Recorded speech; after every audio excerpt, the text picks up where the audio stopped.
হ্যাঁ, তুই ছোট মানুষ হওয়ার পরও বেশ কথা বলতে পারিস।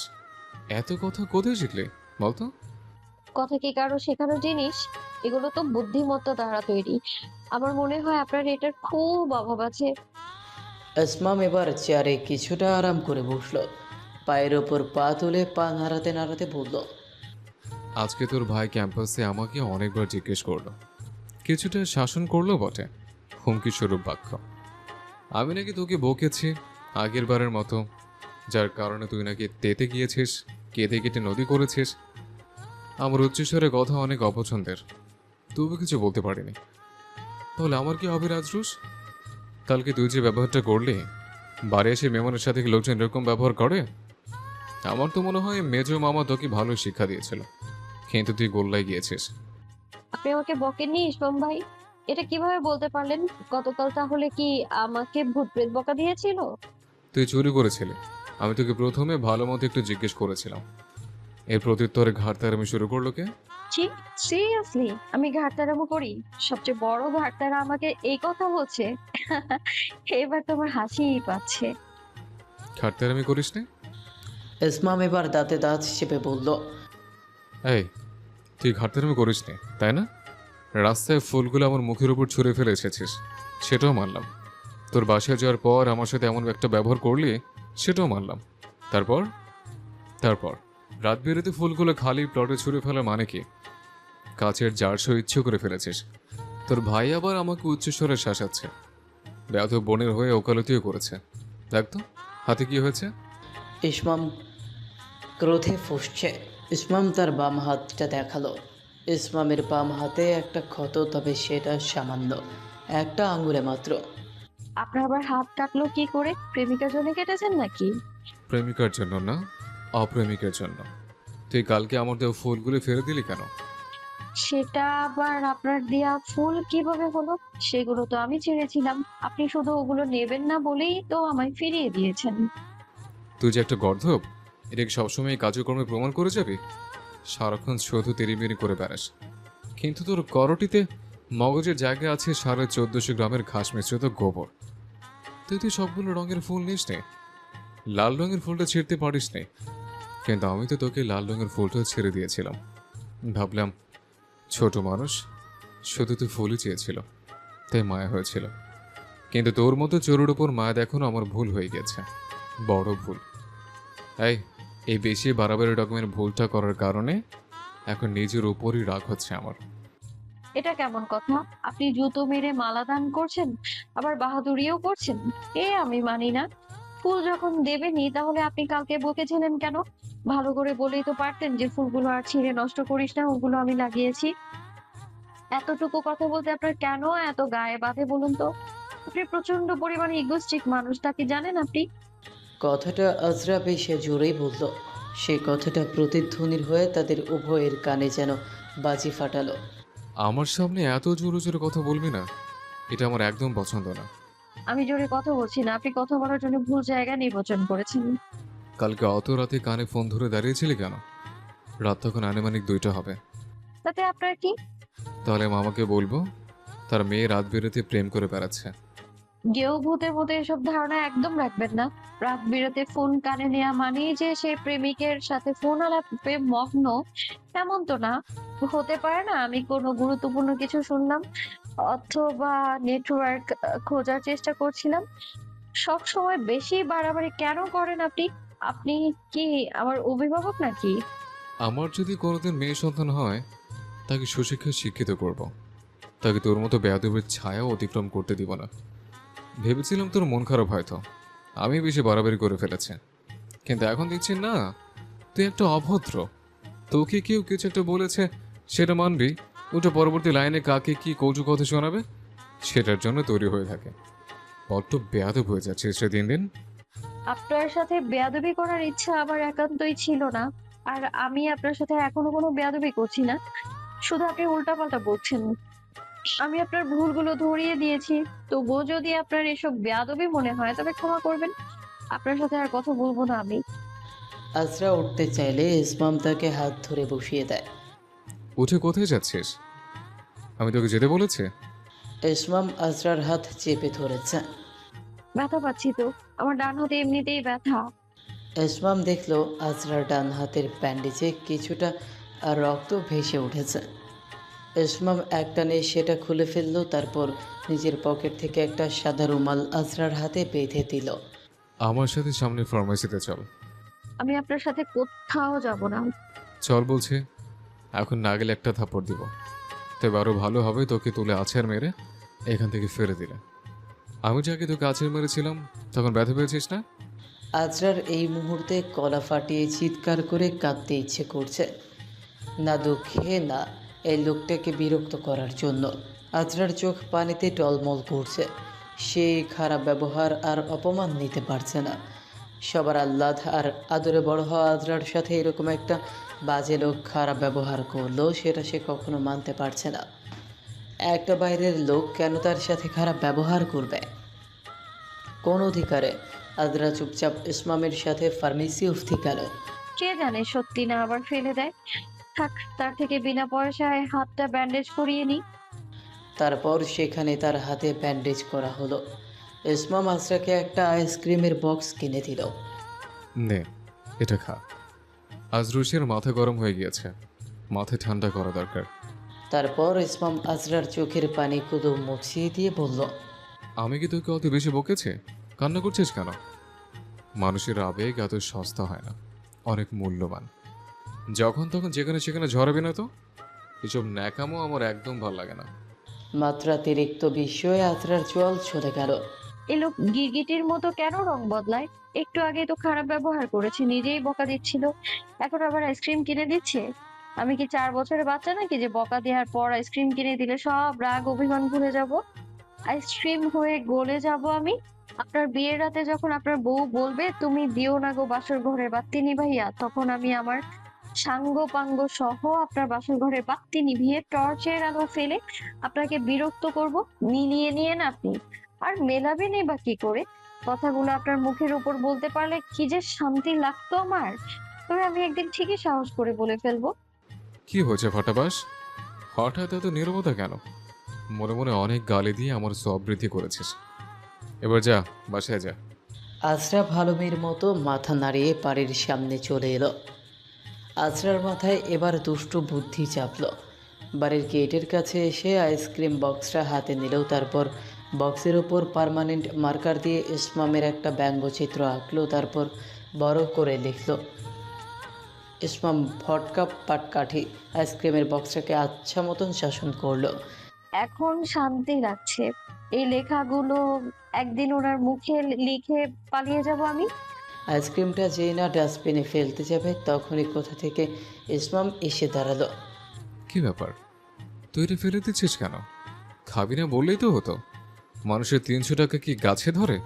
তোর সাথে যখনই ভালো ব্যবহার করবো ভাবি, তোর উল্টো পাল্টা কাজে আমার মেজাজ বিগড়ে যায়। আইসক্রিম খেতে হবে না, আমাকে দে। কথাগুলো বলেই ইসমাম আজরার হাত থেকে আইসক্রিমটা নিয়ে কটকট পায়ে চলে গেল। আজরা ইসমামের যাওয়ার পানে ভেঙচি কাটল। ইস, ব্যাটার ভাব কত! মানুষের টাকা গাছে ধরে না। হাহ, আইসক্রিম যখন দিয়েছে তখন আবার নিয়ে গেল কেন? আমি ফেলে দিই না খাই সেটা কি তোর দেখার বিষয় রে, অসভ্য লোক! শীতকালপনা কোথাকার! শুধু শীতকালপনা করে আমার সাথে। আপনার যা ইচ্ছে আপনি তাই করুন, আমি জীবনে আপনার চেহারা দেখতে চাইনি। আরে আমি তো শুধু শুধু রেগে যাচ্ছি রে। Cool Azra, you are a chill girl, okay? তুই কেন কাকের মতো কাকা ডাকবি?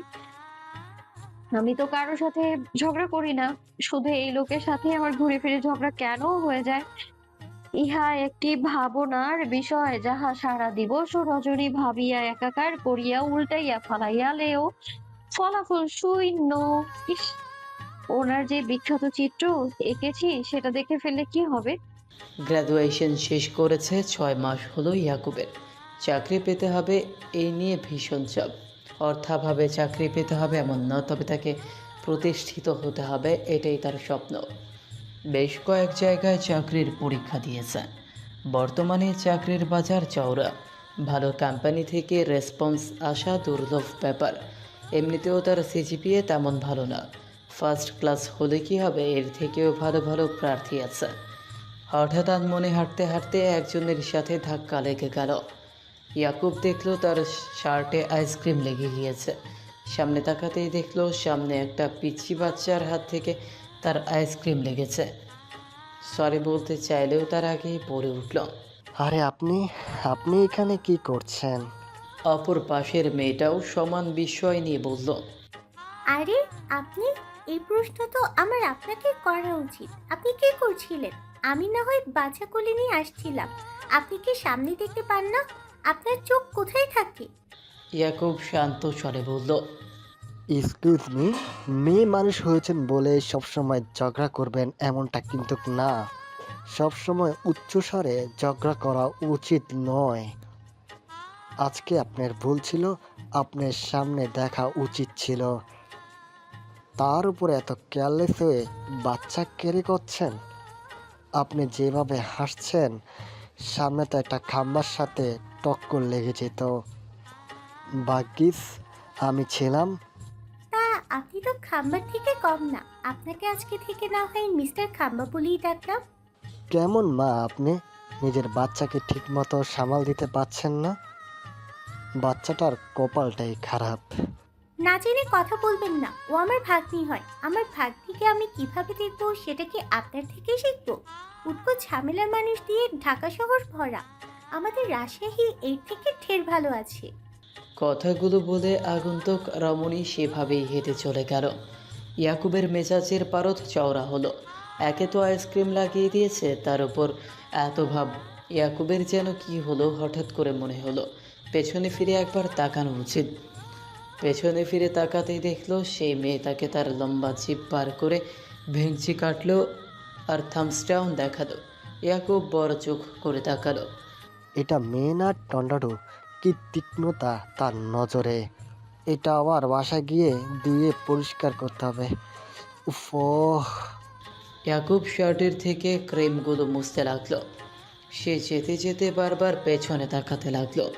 না, মেয়েটা নেই। কেন যেন ইয়াকুব একটা অজানা অনুভূতির সাথে পরিচিতি লাভ করলো। এই অনুভূতির নাম কি? জীবনে আগে কি কখনো এমন হয়েছে? কি হতে পারে এই অনুভূতির নাম? আজরা আজকে বেজায় খুশি। অবশেষে তাদের বাসার পাশে ফুপিরা এসে গিয়েছে। এখন ফুপিদের বাসায় যে কোনো সময় চাইলেই যাওয়া যাবে। আগে যেতে অবশ্য বেশ খানিকটা সময়ের ব্যাপার হতো।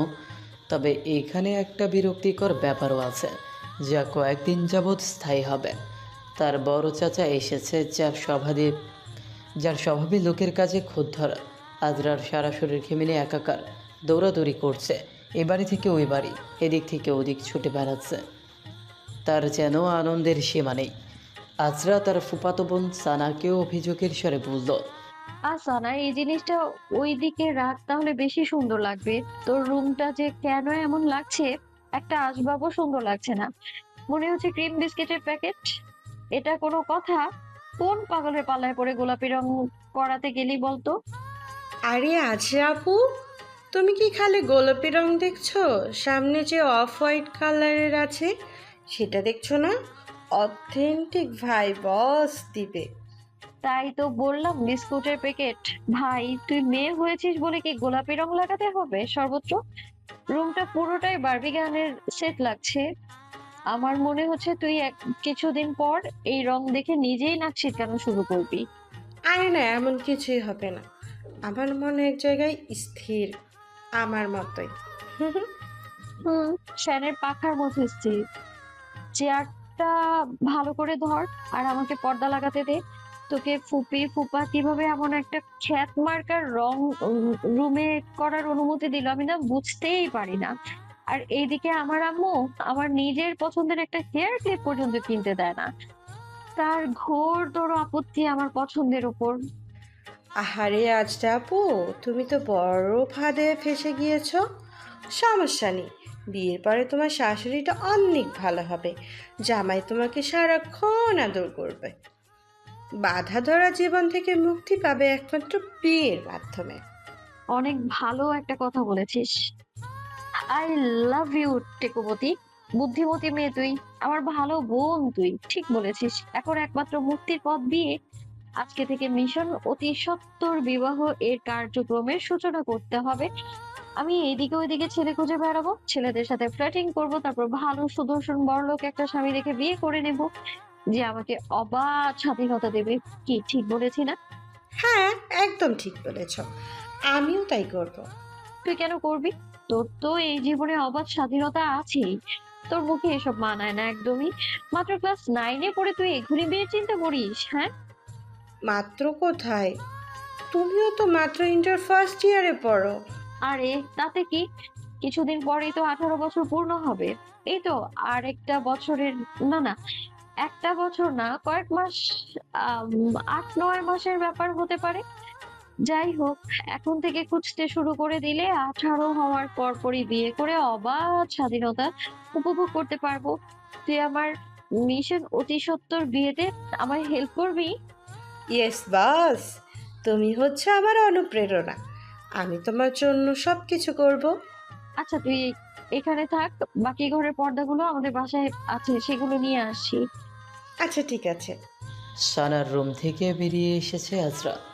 তারপর সে মনের সুখে গুনগুন করে গান গাইতে গাইতে নিজের বাড়ির উদ্দেশ্যে যাচ্ছে। আজকে আগের বাড়িতে ভীষণ ব্যস্ততা, তাই সালমান আর ইরা এখনও আসেনি। তারা সেই বাড়ি থেকে জিনিসপত্র আনছে এবং কিছু জরুরি ফর্মালিটিস পূরণ করে তারপর আসবে। এই সুযোগে মোটামুটি সবার ঘর ঠিকঠাক করে নেওয়া হয়েছে।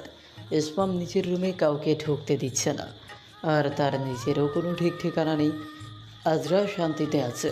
সেদিন আইসক্রিম বক্সের ওপর আঁকা ব্যঙ্গচিত্র তাকে ভীষণ ভাবিয়েছে, আতঙ্কিত করেছে। ভাগ্যিস আজকে ওই লোক নিজের রুমের দরজায় খিল দিয়ে বসে আছে, সামনে বলে নির্ঘাত আমাকে তুলে আবার আছাড় মারতো।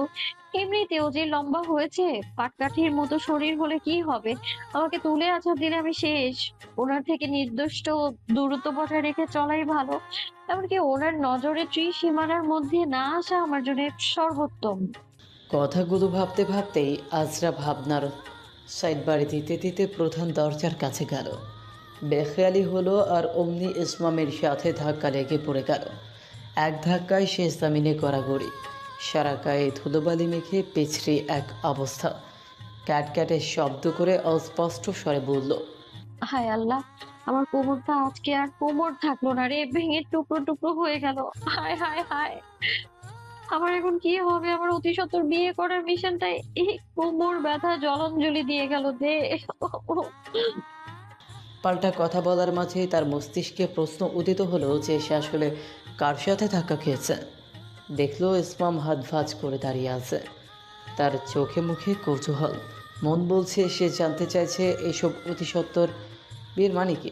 ইসমামের গায়ে ভীষণ ধুলাবালি ছিল আর হাতে ছিল একটা মাটির পাত্র, সম্ভবত বালু জাতীয় কিছু জিনিস ছিল, সেগুলো নিচে পড়েছে আর কিছু আজরার গায়ে। ইসমাম আজরাকে বাহু ধরে টেনে ওঠালো। বেশি ব্যথা পেয়েছিস আজরুস? আজরা ভয় পেয়েছে তার এমন মায়া মাখানো নরম কণ্ঠ শুনে। এই লোকটা এত ভালো ব্যবহার কেন করছেন? ওইদিন আইসক্রিমের বক্সে তার এই বিখ্যাত ব্যঙ্গচিত্র করার আঁকার কারণে এখন প্রতিশোধ নেবে নাকি? আবার তুলে আছাড় মারবে নাকি?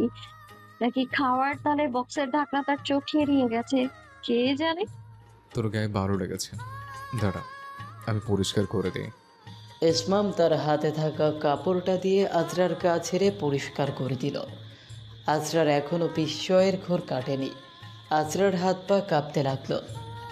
মনে হলো ইসমাম সেদিনের মতো নরম গলায় বিচার করবে তারপর বলল, বিশ্বাস করেন ইসমাম ভাই, আইসক্রিমের বক্সে আপনার ব্যঙ্গচিত্র আমি আঁকিনি, সেটা আপনা আপনি হয়ে গিয়েছে। সম্ভবত বৃষ্টির কারণে, পানির কারণে আইসক্রিম বক্সে অমন একটা ব্যঙ্গচিত্র চিত্রিত হয়ে গিয়েছিল। আমি তো ভালো কিছু লিখতে চেয়েছিলাম, আমি আপনার সিক্স প্যাক অ্যাপস আঁকতে চেয়েছিলাম, আর মাসলস কিন্তু। কথাগুলো বলে আজরা এক সেকেন্ড দেরি না করে ঊর্ধ্বশ্বাসে এক দৌড়ে তার বাসায় চলে গেল। ইয়াকুব দেখলো আজরা দৌড়ে যাচ্ছে। মেয়েটা দৌড় দিচ্ছে, কিন্তু কেন? তুই আবার বকেছিস? ইসমাম দাঁতে দাঁত চেপে ভাইয়ের দিকে তাকালো, তারপর চিবিয়ে চিবিয়ে বলল, সব মাছে গু খায়, দোষ হয় ঘাওড়া মাছের। তোমাদের আদরের বোন একদম সাধু, ফাজিল একটা মেয়ে। অতিরিক্ত ফেসবুক চেপে চেপে কোনো ভালো কিছু আত্মস্থ না করে খারাপ ডায়লগুলো আত্মস্থ করেছে। এখন আবার চোরের মতো দৌড় দিচ্ছে। ওর এই স্বভাবটা কবে জানে কে জানে। ইয়াকুব এসে দাঁড়ালো। প্রধান ফটকে পালু দিয়ে ছড়াছড়ি হয়ে গিয়েছে। আর আজরাকে এভাবে দৌড়াতে দেখে আর ইসমামের এভাবে দাঁতে দাঁত চেপে কথা বলতে দেখে ইয়াকুব বুঝলো হয়তো ইসমাম তাকে কিছু বলেছে। ইয়াকুব পুনরায় বলল, ইসমো, সত্যি বলতো, তুই আসমাকে কিছু বলেছিস নাকি? মেয়েটা এভাবে দৌড়ছিল যে, আবার বকা দিয়েছিস? আরে ভাইয়া, তুমি নাবিল কি সবসময় একই কথা বলবে? আজরা আমার আশেপাশে থাকলে তোমাদের মনে এমন বদ্ধমূল ধারণা কেন অতীত হয় যে আমি ওকে বকেছি? তোমাদের আজরা একটা ছাগল ছানা, যখন তখন হুটোপুটি খেয়ে দৌড়ে দৌড়ে করে। আদর করলে ভয় দৌড় দেয়, বকা দিল। শুধু শুধু আমাকে দোষারোপ করবে না। কথাগুলো বলে ইসমাম চোখ মুখ খিচে সেখান থেকে বিড়বিড় করতে করতে চলে গেল আর নিজের রুমে গিয়ে দরজাটা ঠাস করে বন্ধ করে দিল। ইয়াকুব কোমরে হাত দিয়ে দোতলার দিকে তাকিয়ে বলল, বেচারা দুতলা রুমের দরজাটা এখন প্রতিদিনে ঠাস ঠাস করে তার বুকে কয়েকটা আঘাত পড়বে, কারণ সে এখন ইসমান পার্সির একমাত্র বন্দি। বাদকতা কি খারাপটাই না সেই দরজাটার হয়েছে। ইয়াকুব হাসতে হাসতে চলে গেল। আজরা নিজেদের বাড়ির দরজার সামনে এসে ঘন ঘন নিঃশ্বাস ফেলছে। হাঁটুতে ভর করে বিড়বিড় করে বলল, কি বড় বাঁচা বেঁচেছি সেই হাফ মেন্টাল থেকে। যদি আমাকে মেরে ফেলতো, হায় হায়, ইসমাম ভাইয়ের হাতে নিহত হতে পারতাম। যদি নতুন বাড়ির ছাদ থেকে আছাড় দিয়ে ফেলে দিত। আছাড় দিয়ে আবার ফেলে কিভাবে? যাই হোক, তারপর হেডলাইন হয়ে যেত, দেখুন, নতুন বাড়িতে গৃহপ্রবেশের সময় অনাকাঙ্ক্ষিত ভাবে মারা গেল 17 বছরের একটি প্রাণী। বিস্তারিত অনুসন্ধান আজকে রাতে সংবাদের পর জানতে চোখ রাখুন সময় টিভির পর্দায়। আবার ইউটিউবের শিরোনাম হতো, ভুতুড়ে নতুন বাড়িতে ভূতের কবলে পড়ে প্রাণ খোয়ালো এক অতি সুন্দরী রমণী। তখন কি হতো? তারপর অনুসন্ধান করে কিছুই পাওয়া যেত না, কেননা এই লোকটা যে চালাক, আমাকে মেরে নাম নিশানা পর্যন্ত রাখতো না। আমি অনেক বুদ্ধিমতী বলেই তো দৌড় দিতে পেরেছি। বাটুল দ্য গ্রেট দিস খেয়াও। ও না না না, Azra the great, thank you. এখন তাড়াতাড়ি পর্দাগুলো নিয়ে লুকিয়ে চড়িয়ে আবার যেতে হবে। ইস, কি বিপদ! এই বিপদে আমি কিভাবে নিজেকে উদ্ধার করব?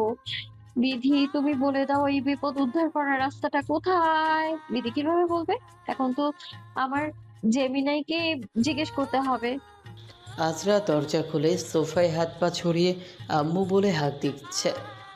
আম্মু আম্মু, পর্দার কার্টুনটা দাও তো, জলদি দাও, সময় নেই। আম্মু, এক গ্লাস পানি নিয়ে আসবে প্লিজ। আজরা আয়েশি ভঙ্গিতে সোফায় বসেছিল। তুই এত বড় কার্টুনটা নিয়ে যেতে পারবি আজরা? হ্যাঁ, আমি পারবো, তুমি ফ্যানটা ছেড়ে দাও তো। আরে, তোমার কাছে তো পানি চাইলাম, তুমি দেখি শরবত দিয়ে এসেছো। আচ্ছা ঠিক আছে, ভালো করেছো। আজরা শরবত খাচ্ছে, হঠাৎ করেই তার পাশে থাকা ছোট সোফাটাতে এসে তাকদির জামান বসলেন। এখন তুমি বড় হয়েছো, তোমার কি এসব আচরণ মা? আজরা এবার সোজা হয়ে বসলো, নিজের গায়ের দিকে দেখলো ওড়না ঠিক আছে কিনা। এই লোকটা কথায় কথায় দোষ ধরে। চাচি ওনাকে কিভাবে সহ্য করে? বেচারির জন্যই খারাপ লাগছে আমার। কি ধরনের আচরণ চাচা যান! এই যে তুমি কথায় কথায় তোমার মাকে হাঁক পারো, এখনো এত বাচ্চামো করো, তুমি মেয়ে মানুষ তো। আমার বয়সই কত হয়েছে, মাত্র তো 17। আমি এখনো একটা বাচ্চা। তাকদির জামান শব্দে বিস্তর দৃঢ়তা এনে বললেন, হ্যাঁ মানলাম, তুমি আমাদের বংশের একমাত্র মেয়ে, বিধায় তুমি আমাদের নিকট বাচ্চা, তাই বলে সব কাজ এমন বাচ্চামো করবে, এটা খানিকটা বেমানান। এটা খাপ ছাড়া লাগে আমার কাছে। তুমি এখন বড় হয়েছো, মেয়ে মানুষ এত লাফালে ঝাপালে চলে? আসলে ভাইজান, ওকে আমি সবসময় দেখে দেখেই রাখি। একটু চঞ্চল মেয়েটা, ওকে কোনো কাজ করতে দেই না। আমি বলছি ডাকতে। আরে আম্মু, তুমি চুপ করো। আচ্ছা, চাঞ্চল্য দেখাবো না তো কি দেখাবো বলুন তো? এখানে চঞ্চলতা যেহেতু কারো ক্ষতি করছে না, তাই আমার চঞ্চলতা নিয়ে কারো মাথা ব্যথা হওয়া উচিত না। চঞ্চল মানুষের মনে আর যাই হোক, কারো জন্য কোনো কুটিল ভাবনা থাকে না, তাই না চাচা যান? কথাগুলো বলে আজরা শরবত এক চুমুকে শেষ করে সেখান থেকে উঠে চলে গেল। যাওয়ার আগে বড় করে একটা টেডি স্মাইল দিল। তার এই বিখ্যাত হাসি তাকদির জামানের কাজ চালানোর জন্য উপযুক্ত ছিল। আজরার বাবারা 4 ভাই বোন, 3 ভাই 1 বোন। তার মধ্যে আজরার বাবা হচ্ছেন তৃতীয়। আজরার বড় চাচা হচ্ছেন তাকদির জামান, তারপরে তার ফুপি ইরা জামান, তারপর আজরার বাবা তাহমিদ জামান, আর সবশেষে ছোট চাচা তাহসিন জামান। বাকি দুজন নিজেদের 4 ভাই বোন বলে পরিচয় দিলেও তাকদির জামানের এতে বিস্তর সমস্যা রয়েছে। তিনি সব সময় নিজের পরিবার এবং বাইরের লোকদের কাছে নিজেদের 3 ভাই বলে পরিচয় দেন। এর পেছনে একটা কারণ আছে। আজরার বাবা, চাচা আর ইরা জামানের মা আলাদা। এই জন্য আজরার বড় চাচা কখনো তাকে তাদের বোন বলে পরিচয় দেয় না। আজরার দাদা তরিকুল জামান ইরা জামানের মা পরীকে গোপনে বিয়ে করেছিলেন পরিবারের সম্মতি ছাড়া। পরীকে তিনি অনেক ভালোবাসতেন। তারপর যখন তার বাবা মা জানতে পারে তখন এই বিয়ের বিরোধিতা করে। তারা শুধু ধর্ম মতে বিয়ে করেছিলেন, যার কারণে তাদের বিয়ের কোনো সার্টিফিকেট ছিল না। তাই ইরার মা নিজেই ছোট্ট ইরাকে নিয়ে নিজের পাশে পড়েছিলেন। আজরার দাদির সাথে বিয়ে হওয়ার কয়েক বছর পরেও তাদের সম্পর্ক ছিল। তারপর একদিন সহসা বিদ্যুৎ স্পৃষ্ট হয়ে ইরার মা পড়ে মারা যায়। তখন ছোট্ট ইরার জীবনে দুর্যোগ নেমে আসে। তবে এখানে ব্যতিক্রম ঘটনা হলো আজরার দাদি আকলিমা খাতুন সেখানে মহানুভবতা দেখায়। তিনি খোঁজ নিয়ে ইরাকে নিজের বাসায় নিয়ে আসেন, নিজের সন্তানের মতো লালন পালন করেন এবং ধীরে ধীরে তাদের ভালোবাসায় বড় হতে থাকে ইরা। তবে সবাই বিষয়টা মেনে নিলেও তাকদির বিষয়টা মেনে নিতে পারেনি, এমনকি আজও মেনে নিতে পারেনি। তৎপরই তাকে যখন সম্পত্তি ভাগাভাগির বিষয়ে বলা হয়েছিল তখন তিনি তাতেও অস্বীকৃতি জানান। তারপরেও বেশি সুবিধা করতে পারেননি, কেননা বাকি 2 জনের মতামত অনুকূলে ছিল। একমাত্র তার প্রতিকূলতার জন্য তেমন ক্ষতি করতে পারেননি। বলা বাহুল্য তার স্ত্রী সরলা বেগম আসলেই সরল মানুষ হিসেবে অনেক সরল, মনে কোনো প্যাচ নেই বললেই চলে। আজরার ছোট চাচার এখনও বিয়ে হয়নি বললে ভুল হবে। তিনি প্রেমিকার শোকে কাতর এক ব্যর্থ প্রেমিক। তার কারণে তিনি বিয়ে না করার সিদ্ধান্ত নিয়েছেন। আজরার মাঝে মধ্যে মনে হয় তার ফুপি যদি মেয়ে না হতেন তাহলে তাকদির ঠিকই মেনে নিতে বাধ্য হতেন। তাকদির জামানের সমস্যা মূলত মেয়ে মানুষ নিয়ে। আজরাকেও তিনি সেই কারণেই শাসন করতে চান, গণ্ডির মাঝে বেঁধে দিতে চান। আজরার তাতে বিশেষ কোনো মাথা ব্যথা নেই। সে তার মতো, কেউ তাকে ছোট করে কটু কথা বললে সে তার উচিত জবাব দিতে একটুও কার্পণ্য করে না, মন উজাড় করে সঠিক জবাব দিয়ে আসে। আজ চাচাকে কিছু কথা শোনানোর ইচ্ছা থাকলে তার মাথায় আপাতত বড় একটা চিন্তা ঘুরপাক খাচ্ছে, তাই বেশি কিছু বলেনি। আজরা পর্দাগুলো নিয়ে ইসমামদের বাড়ি ছুটল। পরিপাটি করে তাদের পুরো বাড়িটা সাজানো হয়ে গিয়েছে। বাসা ভর্তি কাজের লোক কাজ করছে। বাড়িটা বেশ সুন্দর করে সাজানো গোছানো হয়েছে। আজরা সবার রুম দেখতে পারলেও ইসমামের রুম দেখতে পেল না। ইসমামের রুম এখনও ভেতর থেকে লাগানো। দরজায় একটা লাথি দিয়ে বলল, ধুর, হাফ মেন্টালের কত ভাব, নিজের রুম কাউকে দেখতে দেবে না এমন ভাব করছে যেন এটা তার বউ। বউ হলে কি করবে আল্লাহই জানে। তখন বলবে আমার বউ আমি টেপ দিয়ে প্যাকেট করে রেখে দেবো, তোমাদের দেখতে দেবো না, দরকার হলে সিন্ধুকে ভরে সমুদ্রে ফেলে দেবো, তারপরেও তোমাদের দেখতে দেবো না। বেচারি ভাবি আমাদের হাসতে হাসতে এক্ষুনি পেট ব্যথা হয়ে যাচ্ছে। যখন দেখবো তখন নিশ্চয়ই জমিতে গড়াগড়ি দিয়ে হাসতে হবে। যাই হোক, এই লোকের রুমের সামনে দিয়ে যাওয়া মানে বিপদ সংকেত। দূরে থাকা বেশি ভালো হবে। ভয়ঙ্কর একটা লোক, আল্লাহ।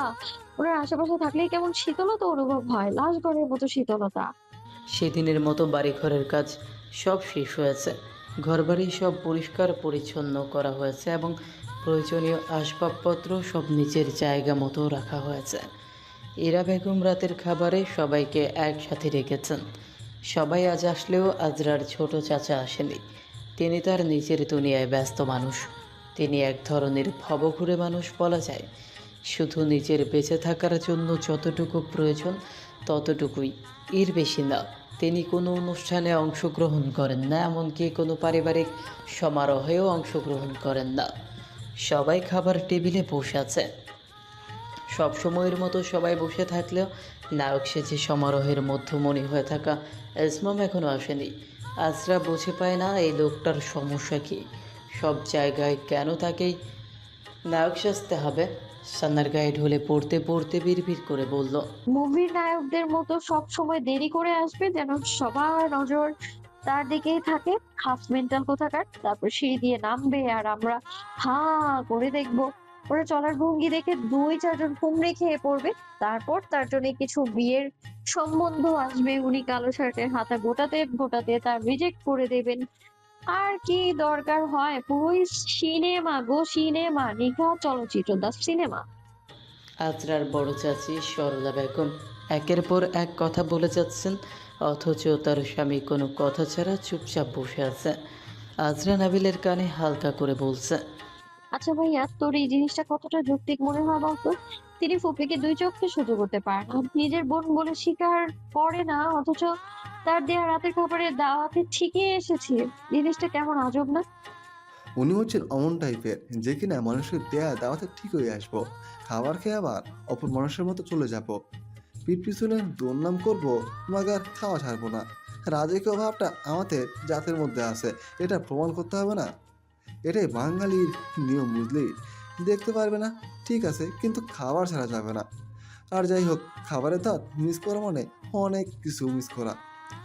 যেমন মাগনা পেলে আলকাতরাও খাই, এরকমটাই। তবুও বাকিদের কথা না হয় বুঝতে পারলাম যে তাদের ফুপিকে নিয়ে মাথা ব্যথা নেই, কিন্তু তিনি কিভাবে আসেন? আসবে, কিন্তু ফুপিকে 2 চোখে সহ্য করতে পারে না। এমনকি জায়গা সম্পত্তি ভাগাভাগির সময় বড় সড় একটা ঝামেলা করেছিলেন। ভাগ্যিস ছোট চাচা ছিল, তারা মিলে ঝামেলাটা সামাল দিয়েছেন। ফুপি তো জায়গা সম্পত্তি নেয়ার জন্য একদম রাজি ছিলেন না, কিন্তু আমার কথা, তিনিও তো বাড়ির মেয়ে, তার প্রাপ্যটুকু কেন নেবেন না সে? এটা ওনাদের ব্যাপার, মূলত ফুফি নিতে চায়নি বলেই তিনি আরও পেয়ে বসেছিলেন।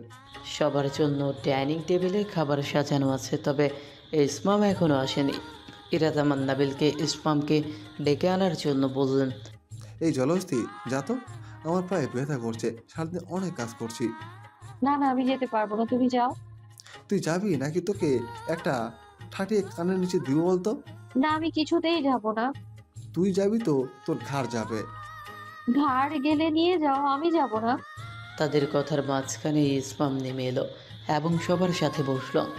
ইসমামের পরনে পুরনো কালো রঙের একটা ট্রাউজার আর সবুজ রঙের টি শার্ট, চুল এলোমেলো করে রাখা, তবে চোখে চশমা নেই। আরে হাফ মেন্টালটাকে তো চোখে চশমা ছাড়া অন্যরকম সুন্দর লাগে তো, অনেকটা সাদা তেলা পোকার মতো। ইসমামের হাতে লাল রঙের কিছু তরল জাতীয় পদার্থ লেগেছিল টি শার্টেও তাই। আদ্রার কাছে ইসমামকে দেখতে সিটি কর্পোরেশনের কাছে ব্যবহৃত ময়লার গাড়ি মনে হলো। ইসমাম উঠে সেই লাল তরলগুলো বেসিন থেকে ধুয়ে এলো। আজরার চোখে সেই লাল জাতীয় পদার্থগুলো দুর্বোধ্য ঠেকল। এগুলো রক্তের মতো কেন দেখতে? কিছুটা আঠালো মনে হলো। এ লোক রক্ত দিয়ে কি করে? রাতের খাবার শেষে সবাই বসার ঘরে নিজেদের মধ্যে গল্পগুজব করছে।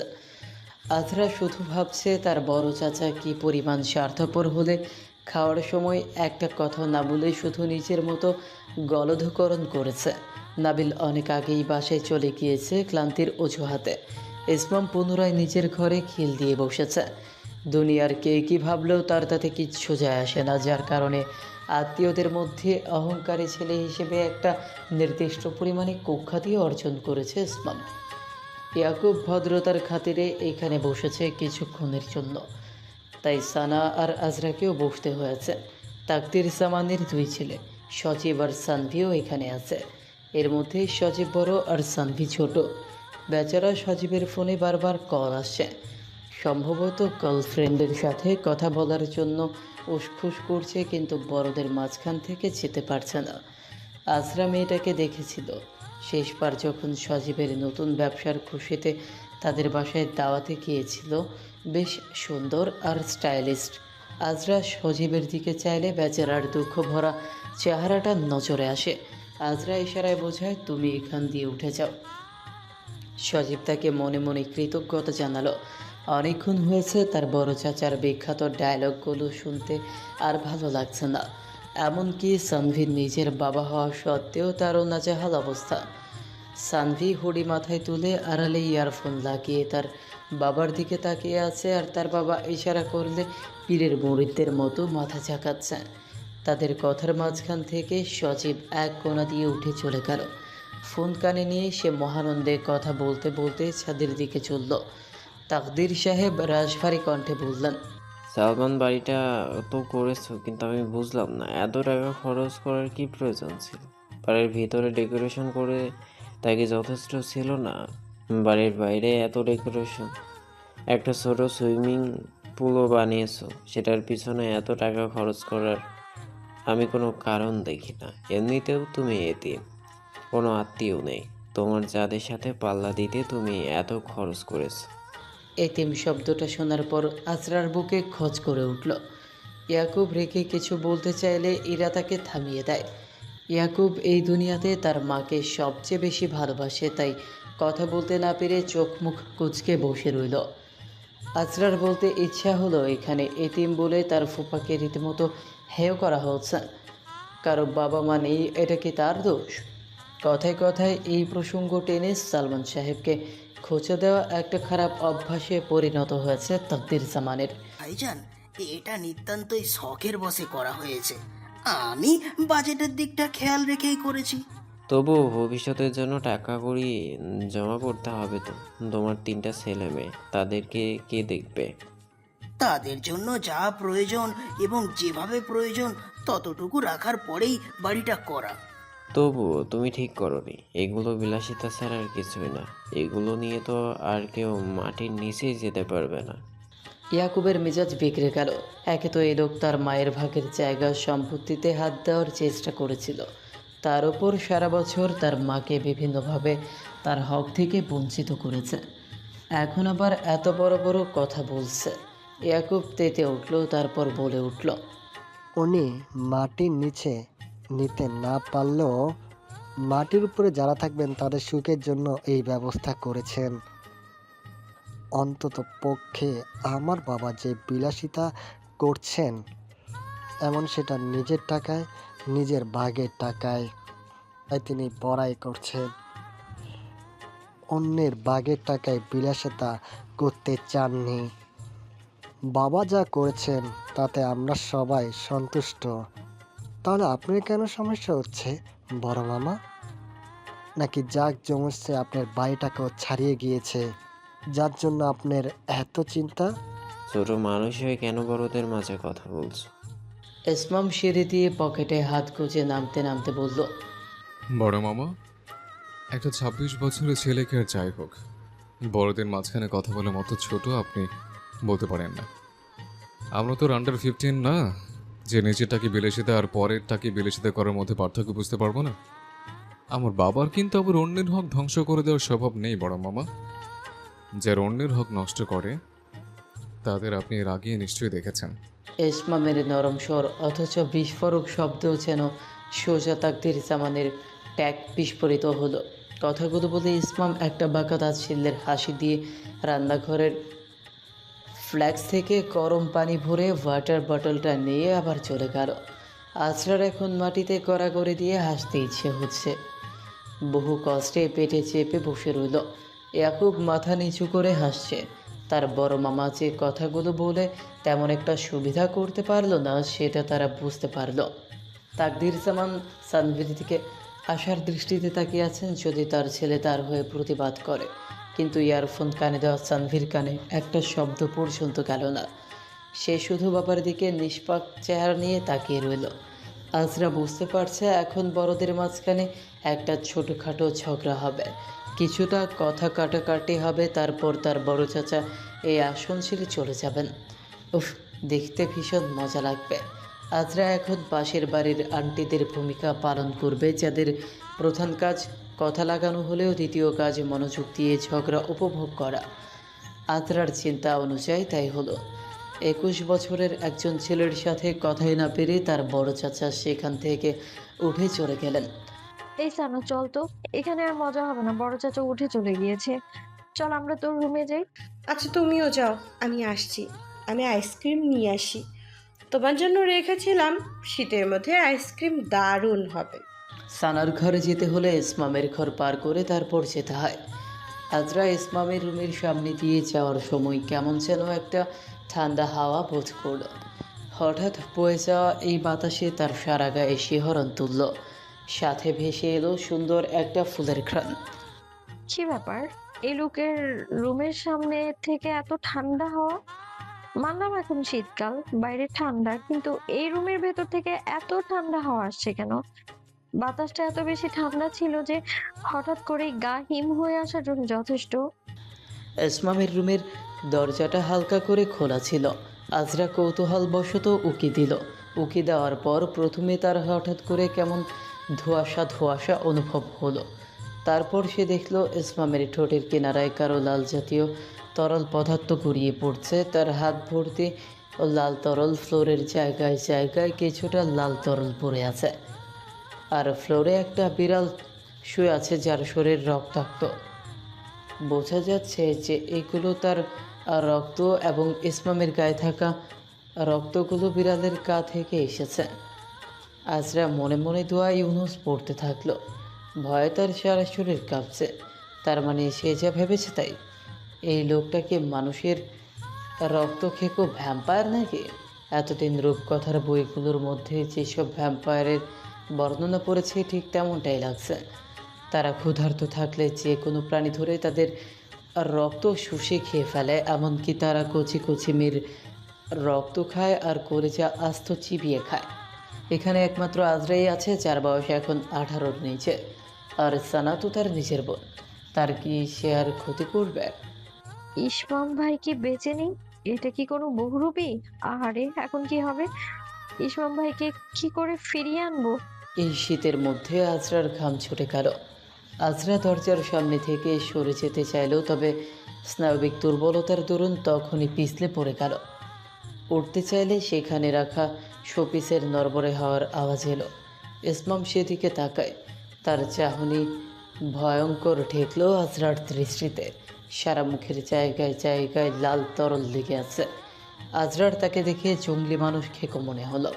আজরা চড়ে বলল, আমায় ক্ষমা করে দিন, আমি কাউকে কিছু বলবো না। এই ছোট্ট বাক্যটা উচ্চারণ করার পর মুহূর্তেই দৌড়ে সানার রুমের সামনে চলে গেল। ইসমাম তার রুম থেকে বের হলো। বের হয়ে আজরার মুখ চেপে ধরল।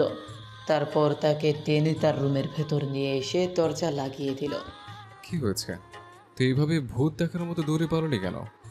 আজরা কিছু বলতে চাইছিল, অতিরিক্ত ভয়ের কারণে তার কণ্ঠনালী যেন রুদ্ধ হয়ে আসছে। হাত পায়ের কম্পন মাত্রা ধীরে ধীরে সারা তনুব্যাপী নিজের তাণ্ডব চালাচ্ছে। সারা শরীর ঠান্ডা হয়ে গিয়েছে। ইসমাম তার মুখের যে জায়গায় হাত দিয়ে এতক্ষণ চেপে ধরেছিল সেখানে ইসমামের আঙুলে বিদ্যমান তরলের ছাপ বসে গিয়েছে। ইসমাম হাত সরিয়ে নিলে আজরা কাঁপতে কাঁপতে বলে, আমি জানি আপনি vampire. What the rubbish are you talking? আমি ভ্যাম্পায়ার? হ্যাঁ হ্যাঁ, আপনি ভ্যাম্পায়ার। আপনি আপনি ছোট মেয়েদের রক্ত খান। এর জন্য আপনার রুমের বাইরে সব সময় এমন ঠান্ডা অনুভব হয়। আর আপনি রোদে গেলে ছাতা নিয়ে বের হন। আপনি কাউকে রুমে প্রবেশ করতে দেন না। আমি কাউকে কিছুই বলবো না। এক কাজ করবো, প্রতিদিন আপনার জন্য একটা করে মুরগি ধরে আনবো। আপনি মুরগির রক্ত খেয়ে এমন সুন্দর থাকবেন। আপনি চশমা পরা ছেড়ে দিন। চশমা ছাড়া কিন্তু আপনাকে হ্যাপি লাগে। আপনি একদম ভ্যাম্পায়ারদের মতোই সুদর্শন। একদম রবার্ট প্যাটিনসন টাইপ, মানে যাকে বলে। তবে চাইলে চুলে একটা ব্রাউন ভাব আনার জন্য সবুজ রং করতে পারেন আপনি। Just shut your mouth, Azrus. ঠিক আছে। না, না, না হলে কুকুর। বাড়ির বাইরে কুকুর আছে, কুকুর ধরে আনবো। তাও আমায় কিছু করবেন না প্লিজ। আজরা ঠক ঠক করে কাঁপছে। সেই জাতীয় অতি প্রাকৃত জিনিসে কখনোই বিশ্বাস করতো না, কিন্তু ইসমামের অবস্থা এমন যে তার মাথায় আপাতত এই বিষয় ছাড়া কিছুই চলছে না। আপনি আপনি আপনার বিড়ালটাকেও খেয়ে ফেলেছেন না? ক্ষুধার জ্বালায়? আপনার তো অনেক ক্ষুধা লেগেছে দেখছি। আপনি তো রাতে আমাদের সাথেই খাবার খেলেন, তখন কেন বেশি করে খেলেন না? আপনি তো ওসব খান না। ও বুঝেছি, ভ্যাম্পায়ারদের তো অনেক ক্ষুধা লাগে। ইসমাম এতক্ষণ আজরার দিকে ঝুঁকে দাঁড়িয়েছিল, এবার সোজা হয়ে দাঁড়ালো। ঘরটার এদিক ওদিক একটু চোখ বুলিয়ে নিল। তারপর বিস্তর হাসি হাসল। পকেট থেকে রুমাল বের করে ঠোঁটের কোণে লেগে থাকা লাল তরলটা মুছে নিল। এবার ঠিক লাগছে? এখন কি ভ্যাম্পায়ার লাগছে নাকি দেখতে? না না, মানে হ্যাঁ, মানে না, মানে এখনো ভ্যাম্পায়ার লাগছে। না, না না। ইসমাম শীষ বাজালো। স্কুইডি, ওয়েক আপ লিটল বেবি। আজরা দেখলো ইসমামের বিড়ালটা টিপি উঠে নিচে নিচে সারা ঘর ঘুরে বেড়াচ্ছে, সাধারণত যেভাবে দৌড়ে বেড়ায়। তার গায়ে এখনও লাল তরল লেগে আছে, তবে উঠে দাঁড়ানোর দরুন লাল রঙা ছাটে ফ্লোর মাখামাখি হলো। সেই তরলের রঙটা কিছুটা গোলাপি দেখাচ্ছে উজ্জ্বল আলোতে। এখন গোলাপি কিভাবে দেখাচ্ছে? এতক্ষণ তো লাল দেখাচ্ছিল। তোর গালে যেগুলো লেগেছে সেগুলো একটু হাত দিয়ে দেখ। তোর কি মনে হয় এগুলো রক্ত? আজরা হাত দিয়ে দেখলো না। আসলেই তো এগুলো রক্ত না, এগুলো কালো লাল রঙের মতো লাগছে। আবার এগুলো থেকে কেরোসিন তেলের গন্ধ আসছে। কেরোসিন তেলের গন্ধ রক্ত থেকে কেন আসবে? কেন? ইসমামের গায়ের সবুজ টি শার্টে কিছুটা লাল তরল লেগে আছে। ইসমাম হাসতে হাসতে ফ্লোরে বসে পড়ল। তার রুমের বিছানাতে চাদর নেই এবং জিনিসগুলো সাদা কাপড় দিয়ে ঢেকে রাখা। ইসমামের এভাবে হাসার কারণটা বুঝতে পারছে না আজরা। এতক্ষণ যে ভয়টা ছিল সেটা এখন উড়ে গিয়েছে। আজরাও মনে মনে ভাবছে, আরে আসলেই তো আমি কি পরিমাণ পাগল ছাগল হলে ভ্যাম্পায়ার নামক জিনিসে বিশ্বাস করি। আসলে তো ভ্যাম্পায়ার বলতে কিছু হয়ই না। হাফ মেন্টালটা আমাকে বোকা বানালো আর আমিও বোকা হয়ে গেলাম। আল্লাহ! কিন্তু এগুলো আজরা এতক্ষণ দেখছিল ইসমাম রাগে কটমট করছিল। হঠাৎই ইসমাম প্রচণ্ড হাসছে। হাসলে হাফ মেন্টালটাকে তো অনেক সুন্দর লাগে দেখতে। আজরা ভালো মতো খেয়াল করে দেখল ইসমামকে সে সবসময় পাটকাঠি পাটকাঠি বলে খেপায় ঠিকই, কিন্তু ইসমাম আসলে দেখতে পাটকাঠি নয়। ইসমাম অনেকটা দেখতে ইয়াকুবের মতোই, তবে ইয়াকুবের গায়ের রঙটা ইসমাম হতে অনেকটা চাপা। ইসমামেরটা তেমন না। প্রচণ্ড ফর্সা হওয়ার কারণে হাসতে হাসতে তার নাকের আকার কাল লাল হয়ে গিয়েছে। পুরো ঠোঁট দুটো জুড়ে আজ বিস্তৃত হাসি। হাসির কারণে তার চোখ দিয়ে পানি গড়িয়ে পড়ছে। গালগুলো এত লাল হয়ে গিয়েছে যে যেন কেউ রং করে দিয়েছে। নিচের ঠোঁটটা গোলাপি হলেও ওপরের ঠোঁটটা হালকা খয়েরি রঙের। আজ চশমা পরা নেই, তাই ঘন চোখের পাপড়িগুলো দেখা যাচ্ছে। এটা ছেলেদের বেশ আকর্ষণীয় দিক। নাবিলেরও এমন ঘন পাপড়ি আছে, কিন্তু আজরার নেই। আজরার মনে হলো হাসার কারণে ইসমামের চোখগুলো যেন গায়েব হয়ে যাচ্ছে, চেহারার মধ্যে মিলিয়ে যাচ্ছে এমন একটা অবস্থা। হালকা ঢেউ খেলানো চুলগুলো একদিকে পড়ে আছে। আজরা কিছুই বুঝলো না। তার মানে কি সে আবার বোকা হয়ে গেল? আজ সারা জীবন কি একটা বোকাই থেকে যাবে? ইসমাম একটা টিস্যু নিয়ে তার দিকে এগিয়ে এলো। তার মুখে থাকা রঙগুলো অতি যত্নে মুছে দিল। মুছে দিতে দিতে বলল, মামা মামির অতি আহ্লাদে তুই একদম চুলোই গিয়েছিস হাজরুস, গোল্লাই গিয়েছিস। মামা মামির উচিত সময় মতো তোর লাগাম টেনে ধরা, না হলে এসব উল্টো পাল্টা কাজ তোকে উচ্ছন্ন নিয়ে যাবে। তোর উচিত ভালো ভালো সাহিত্যিক বই পড়া, না কিছু ফ্রিকশনাল উল্টা পাল্টা বই পড়া আর উল্টা পাল্টা মুভি দেখা। ভালো কিছু? ভালো কিছু? এইসব কি উল্টা পাল্টা কাজকর্ম করে পারে সারাক্ষণ? ভ্যাম্পায়ার বলতে দুনিয়াতে আদৌ কিছু আছে? আর যেটা আছে সেটা তো মানুষরূপী ভ্যাম্পায়ার না। আজরা কোনো কথা বলতে পারছে না। নিজের বোকামির জন্য খুব রাগ হচ্ছে, আর লজ্জাও। নিজের মুখে দুটো ঘুষি দিতে পারলে ভালো হতো। আসলেই তো এসব বোকামি করা কি তার মতো এত বড় মেয়েকে মানায় নাকি? তারপর ইসমাম তাকে বাহু ধরে টেনে নিয়ে গেল। সামনে একটা বড় সাদা রঙের ওয়াল, সেখানে দাঁড় করালো। এবার আজরার কাছে বিষয়টা পরিষ্কার হলো। ইসমাম এতক্ষণ দেয়ালে চেরি ব্লসম আঁকছিল, সেখান থেকে কিছুটা রং সম্ভবত তার গালে লেগে এই অবস্থা।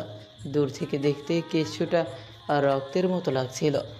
আচ্ছা বুঝলাম, আপনি না হয় এখানে ফুল অঙ্কন করছিলেন, কিন্তু আপনার বিড়ালটা ওভাবে মরার মতো কেন পড়েছিল? আমার বিড়াল স্কুইডির ওর মধ্যেও তোর মতো গাধা হওয়ার ভূত চেপেছিল। সে এই রঙগুলোকে রক্তে ভেবেছিল, যার কারণে মরে যাওয়ার নাটক করছিল। আমি দেয়ালে চেরি ব্লসম ফুলের ডেকোরেশন করছিলাম, যার কারণে আমার রুমে কাউকে আসতে দিচ্ছিলাম না। রং হয়ে যাবে তাই। তোর মতো ছাগল ছেড়ে কি উদ্ভট কিছু ভেবে নিলে আমি কি করতে পারি? তাহলে আপনার রুম থেকে এত ঠান্ডা হাওয়া কেন আসছিল? ভালো করে তাকিয়ে দেখ, উত্তরের জানলাটা খোলা, আর ওই দিকে তাকিয়ে দেখ, আমার রুমের ওই দিকটাতে একটা বড় পুকুর আছে। পুকুর আশেপাশে গাছপালা, সেখান থেকে বাতাসের ঝাপটা আসে যেহেতু উত্তর দিক। সবসময় উল্টাপাল্টা ভাবা কি তোর একটা হ্যাবিট হয়ে দাঁড়িয়েছে নাকি আজরুস? আজরা এবার বুঝতে পেরেছে ভুল জায়গায় পা রেখেছে। এমনকি আজরা তো তার আঁকানো ব্যঙ্গচিত্রর কথা বেমালুম ভুলে গিয়েছিল। এখন এই লোকটার যদি সেটা মনে এসে থাকে, এখান থেকে কেটে পড়াই ভালো।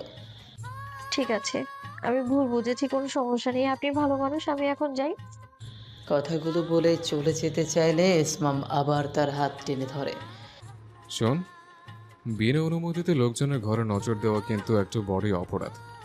সেই হিসেবে তুই অনেক বড় অপরাধ করেছিস, এটার শাস্তি তোকে পেতেই হবে।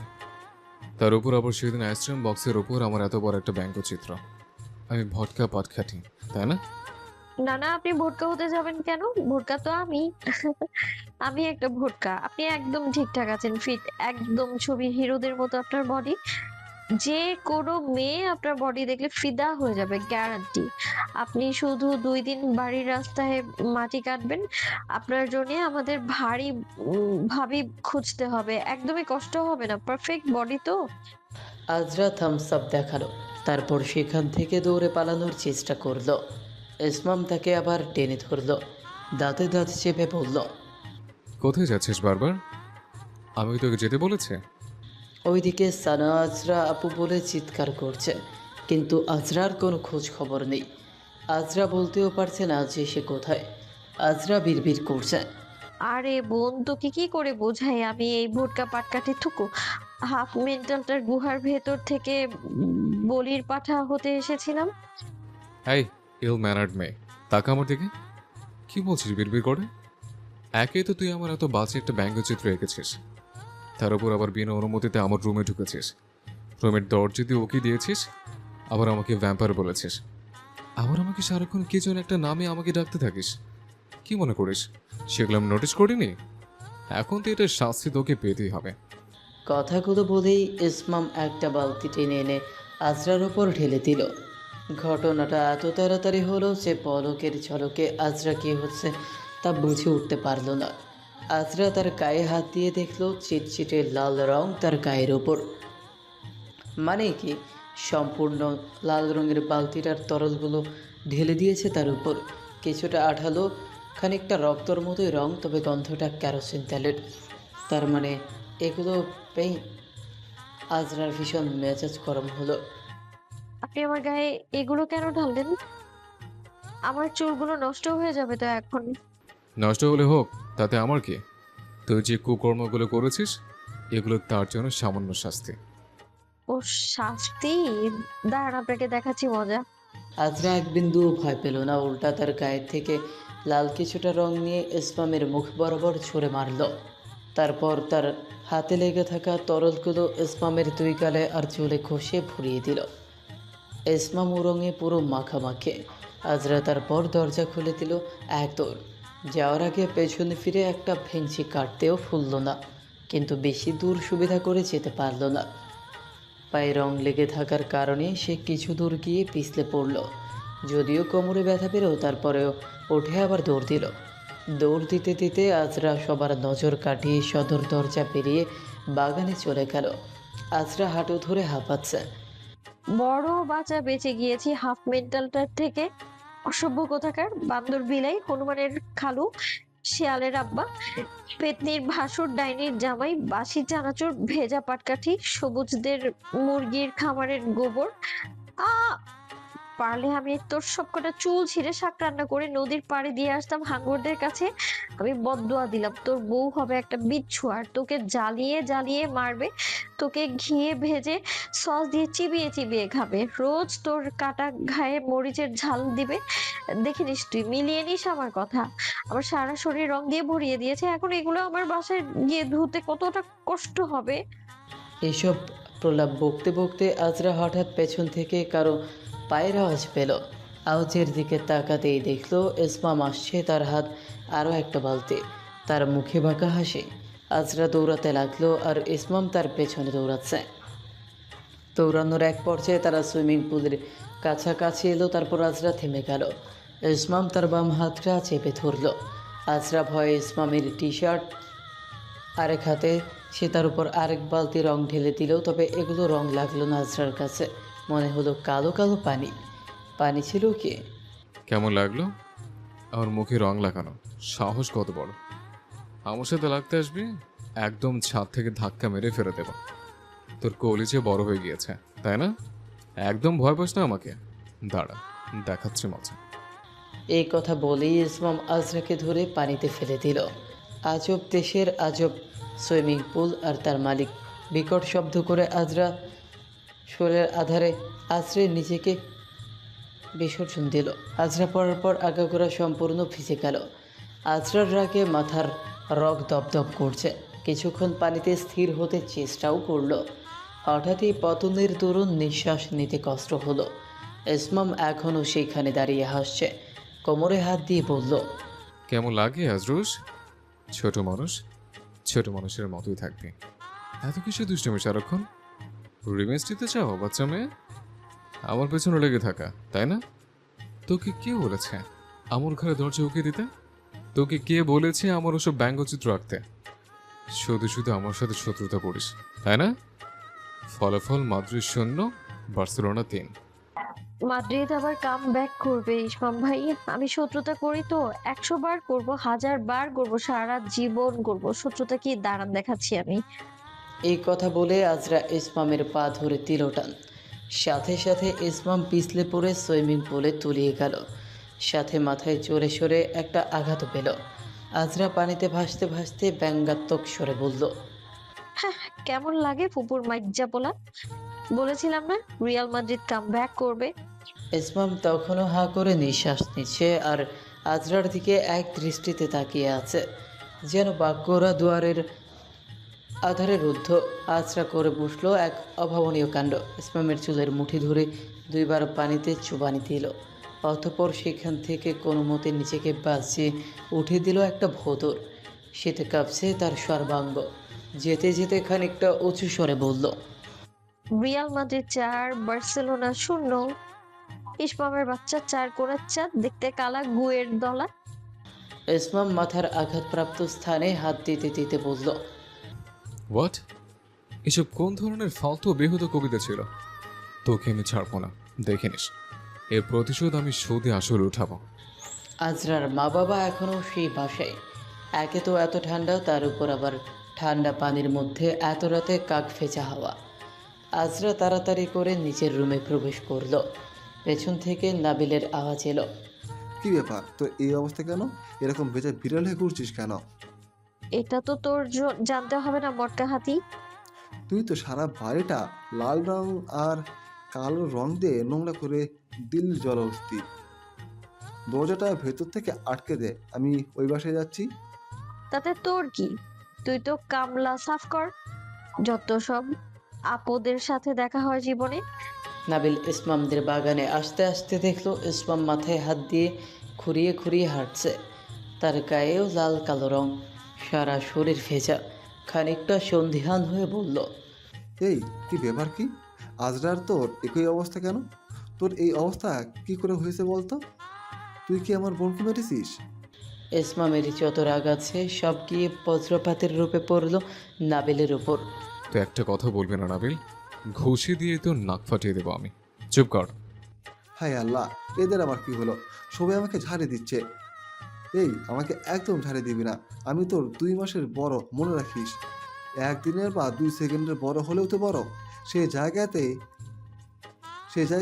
আমি তো 2 মাসের বড়। আমার সাথে এভাবে কথা বলতে পারিস না। একদম লাথি মেরে উড়িয়ে দেবো তোকে। দাঁড়া দাঁড়া, কোথায় যাচ্ছিস? দাঁড়া। ইসমাম রুমে এসে ফ্রেশ হয়ে নিল। যে জায়গায় নোংরা হয়েছে সেই জায়গাগুলো নিজ হাতে পরিষ্কার করলো। আমার কাজটা এখনো সম্পূর্ণ হলো না। নোংরামির স্বভাবটা কবে ঠিক হবে? চোর কোথাকার! উফ, ওর মাথার এত ব্যথা করছে কেন? দেখতে দেখতে আজরার কলেজের 2য় সেমিস্টারের প্রস্তুতিমূলক পরীক্ষার দিনের অন্ত হলো। এখন কিছুদিন ছুটি পাওয়া যাবে, যাক ভালোই হয়েছে। আজরার কিছু দরকারি জিনিসের প্রয়োজন হলো। তাই সে বাসায় না গিয়ে কলেজ থেকে ভার্সিটি রোডের দিকে গেল। উদ্দেশ্য সেই জিনিসগুলো কিনে নিয়ে তারপর বাসায় ফিরবে। জিনিসগুলো কেনা শেষ হলে হঠাৎ তার মনে পড়লো রঙের জন্য প্রয়োজনীয় জিনিস কেনা হলেও একটা তুলি কেনা বাকি। যাক, সেটা ভাইকে দিয়ে কিনে নিবে, এখানে কিছু টাকা বেঁচে যাবে। ফেরার পথে রাস্তায় দেখলো এক যুবককে। সে রাস্তার ধারে বসে আছে, তার হাত থেকে গল গল করে রক্ত ঝরছে। আজরা দৌড়ে সেদিকে গেল।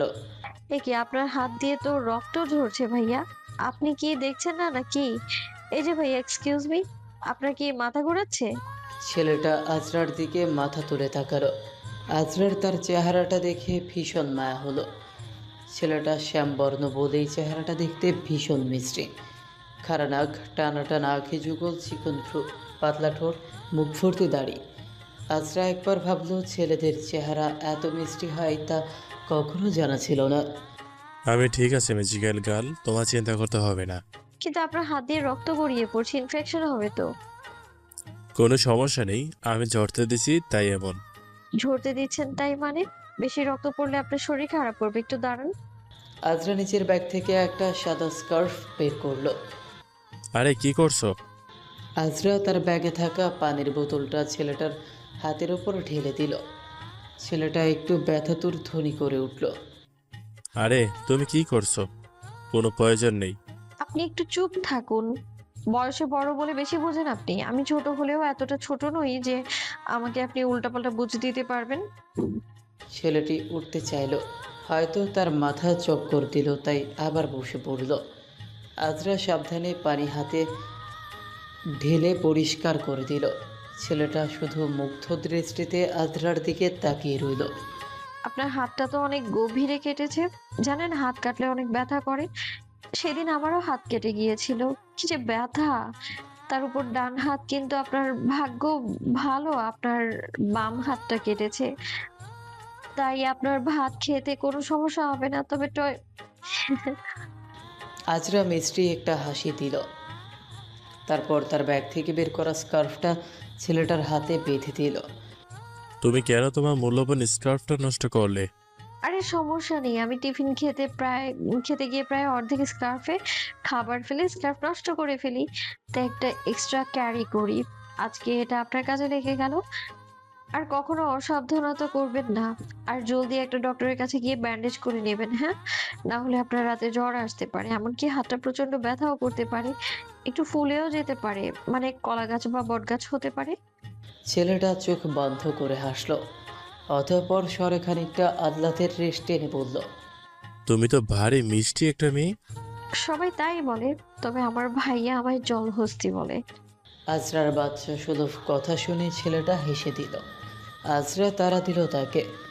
আচ্ছা, আমি এখন যাই। এই দাঁড়াও, একটু একটু দাঁড়াও, তোমার নামটা তো বলে যাও। আমার নাম আজরা, মহসিনা আজরা জামান। ভীষণ সুন্দর নামটা তোমার, তোমার মতোই সুন্দর। ছেলেটা পকেট থেকে একটা চকলেট বের করে আজরার হাতে দিল। এইটা তোমার জন্য, বাসায় গিয়ে ফ্রিজ করে তারপর খাবে, ঠিক আছে? না না, কোনো দরকার নেই। আমি তো এমনি সাহায্য করেছি আপনাকে। আমি এমনিতেই দিলাম, খুশিয়ে দিয়েছি, প্লিজ এটা নাও। আপনাকে অনেক ধন্যবাদ ভাইয়া। আজরা চলে যাচ্ছে। ছেলেটা আজরাকে দেখল। গোলগাল মুখ, রোদের কারণে ফর্সাকালের কিছু কিছু জায়গায় লাল হয়ে রয়েছে। পুরো গোলাপি ওষ্ঠদয় নেড়ে কি সুন্দর করে কথা বলে। একটা চ্যাপটা নাক, মাথার মধ্যে সুন্দর করে স্কার্ফ বাঁধা।